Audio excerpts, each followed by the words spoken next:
Hi friends, இன்றைக்கி நம்ம வீடியோவில் தோசை சப்பாத்திக்கு தொட்டுக்கிறதுக்கு ரொம்பவே ஈஸி அண்ட் கலக்கலான முட்டை மசாலா எப்படி செய்யலாம் அப்படிங்கிறத பற்றி தாங்க பார்க்க போகிறோம்.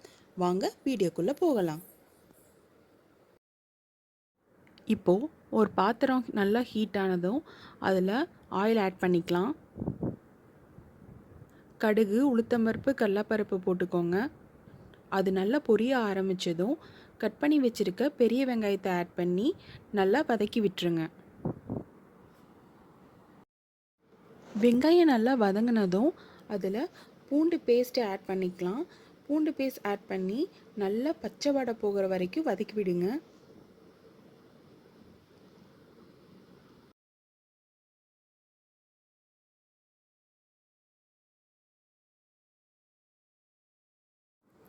வெங்காயம் நல்லா வதங்கினதும் இப்போது நாம் மிளகாய்த்தூள் ஆட் பண்ணிக்கலாம், மல்லித்தூளை ஆட் பண்ணிக்கலாம்.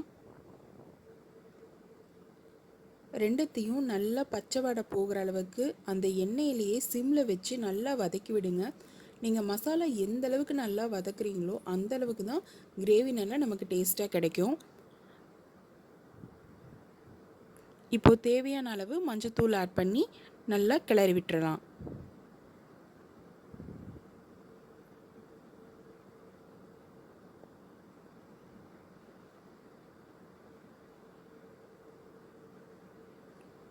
இப்போது நம்ம ஆட் பண்ண மசாலா எல்லாமே நல்லா வெந்துருச்சு.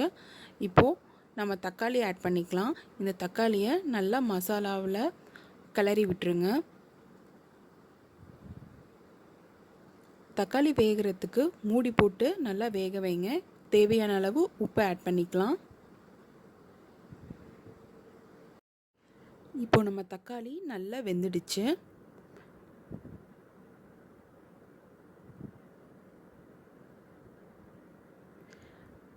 நான் முட்டையை வேக வச்சு தோலுரித்து எடுத்து வச்சுருக்கேன். இப்போது தக்காளி நல்லா வெந்து சைலெல்லாம் நல்லா எண்ணெய் பிரிஞ்சு வர ஆரம்பிச்சிருச்சு. இந்த ஸ்டேஜில் நம்ம வேக வச்ச முட்டையை கத்தியால் வச்சு நாலா பக்கமும் கீறி விட்டுருக்கேன். இதை நம்ம கிரேவியில் ஆட் பண்ணிக்கலாம். இதை ஒரு மூடி போட்டு 5 மினிட்ஸ் குக் பண்ணுங்கள். இப்போது நம்ம கலக்கலான முட்டை மசாலா ரெடி ஆகிடுச்சுங்க. இந்த வீடியோ உங்களுக்கு பிடிச்சிருந்தா லைக் பண்ணுங்கள், மறக்காம நம்ம சேனலுக்கு சப்ஸ்கிரைப் பண்ணுங்கள். Meet you in the next video. Bye.